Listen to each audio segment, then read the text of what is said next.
मैं बिजनेसमैन बनना चाहता हूँ, अपनी पसंद की हर चीज खरीदना चाहता हूँ।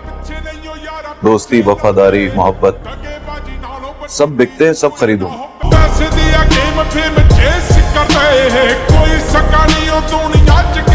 ये जमीन साहब अभी खरीद कर लाया हूँ। वाह भाई, इतनी जल्दी जल्दी।